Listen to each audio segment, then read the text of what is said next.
Welcome to LabMinutes.com. In this video, we're going to show you how to integrate ISE to Windows Active Directory and how to configure identity source sequence.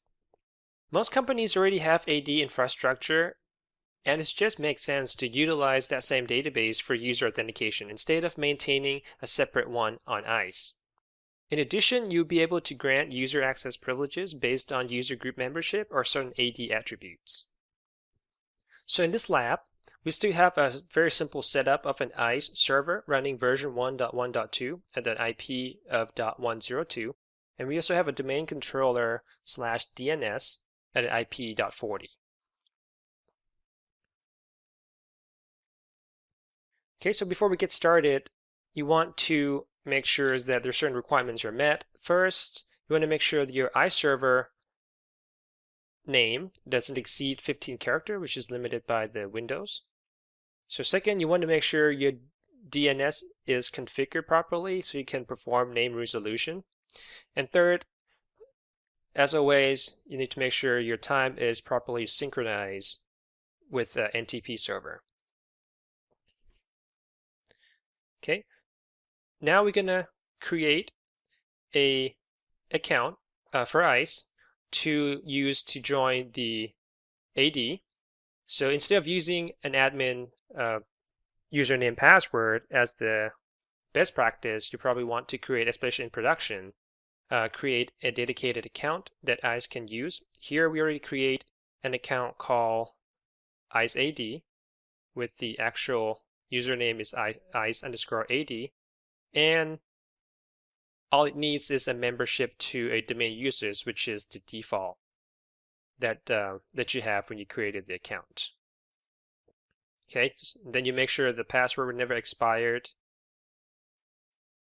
So once you have that set up, we can now proceed with configuration on ISE. So here, once you've logged in to the server, you would go to Administration, External Identity Sources. And here, since we're going to be dealing with Active Directory, you select Active Directory. First thing you put is the domain name. So here, our domain name is LabMinutes.com. And you can name the identity stores to whatever you like. We're just going to leave a default of AD1. So go ahead and save config. Right now it's trying to do name resolution. If your DNS is not properly configured, it'd probably fail right here. But since we have a DNS server configured, we now on to the next step. So here it said ISE node role is a standalone and is not yet joined to the domain. So what you can do, just to test out your account, you can do a basic test with the username ISE_AD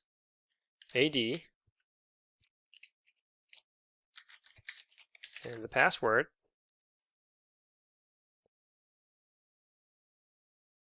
Okay, looks like I might have used a different password there, so let me try again. Basic tests. Okay, we have a password. And here still say fail, however, we get a more descriptive reason. It said clock skew is too great between the computer and domain controller.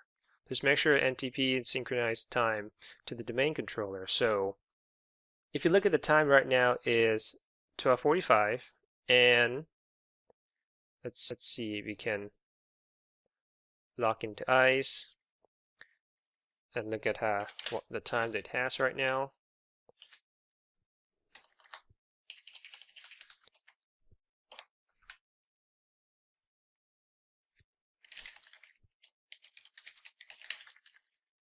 Okay, go show clock. You can see the time is not even close. So right here I purposely misconfigured the time so you guys can see the errors that you will get when you have a clock or a time mismatch. So now we're just going to go and manually adjust the time. So let's change date and time. And let's see. Okay, let's do 557.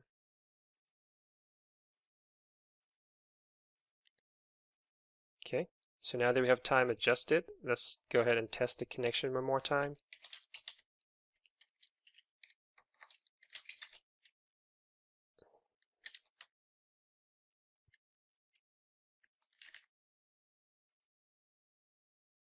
Okay, now that we have success with the time correctly synced, you can also do a detail test.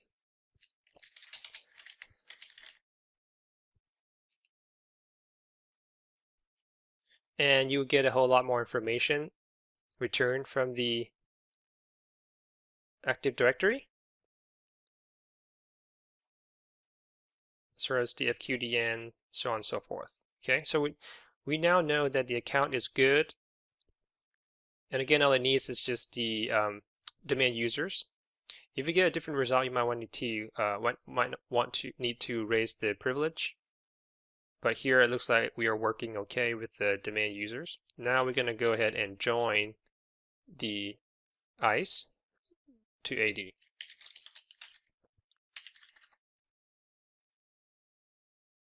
Okay, so the whole process is very similar to joining a computer to the domain.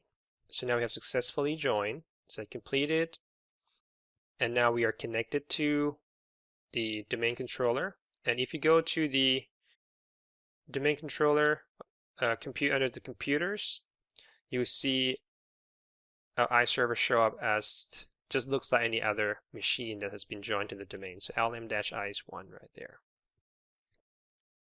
Okay, now we're going to move on to the next tab, which is Advanced Settings. So here we have a couple of checkboxes that we can do. First, we can allow user to change the password. If you want to do that, leave it checked.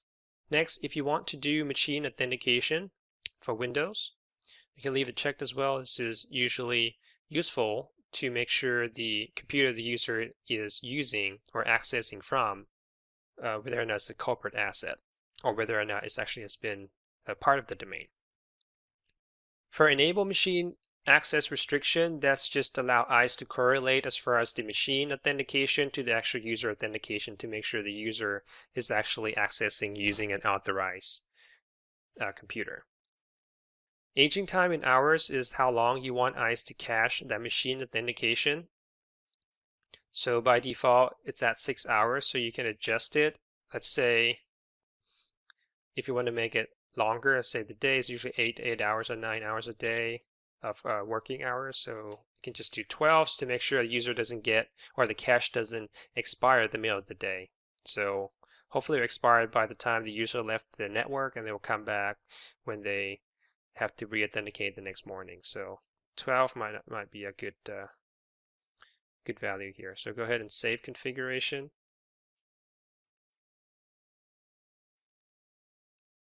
Okay, now let's move on to the third tab, which is groups.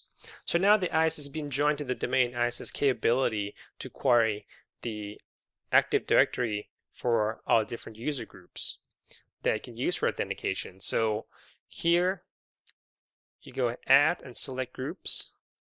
For the domain, we're at labminutes.com, and we got by default there's a wildcard, which is an asterisk. If you go ahead and go retrieve group, you can see we now have all the user groups that's in the Active Directory. Okay, but if your Active Directory tends to be large and it's getting difficult to find or locate the group that you want to add, then you can use this filter right here.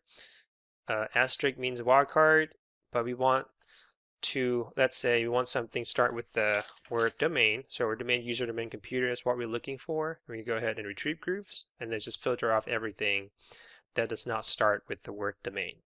So here we're going to add domain computer and domain users. That's what we're going to use later on in our future lab. Okay, so we'll add. The last tab is attributes. And it says if you want to use attributes as part of your condition for authentication, then let's use our ISE AD account as an example. You can go retrieve attributes, and then you can see a different AD attributes with the actual attributes names that you can add. For example, let's see.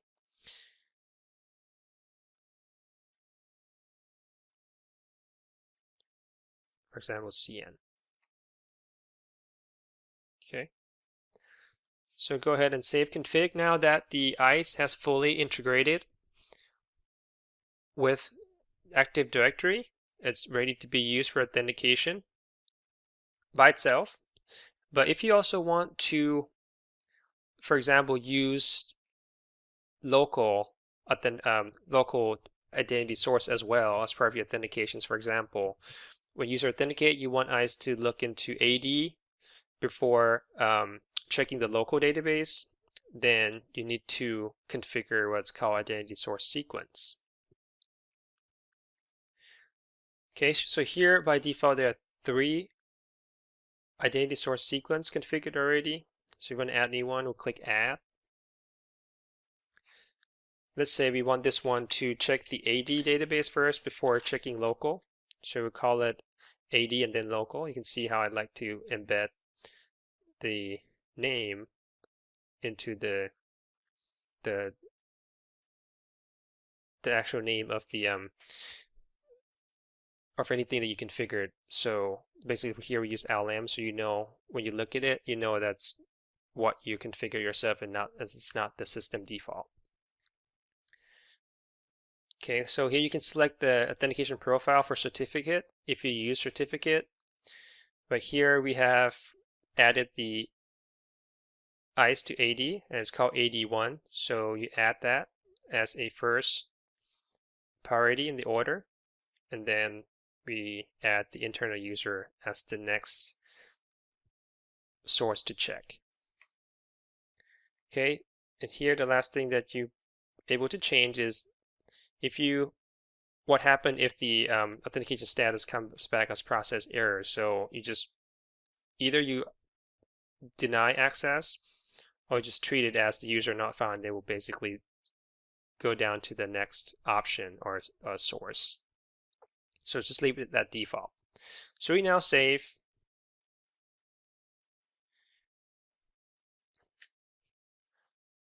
Let's go ahead and add one more, and this time we want to check the local first. So AD and then local and then AD.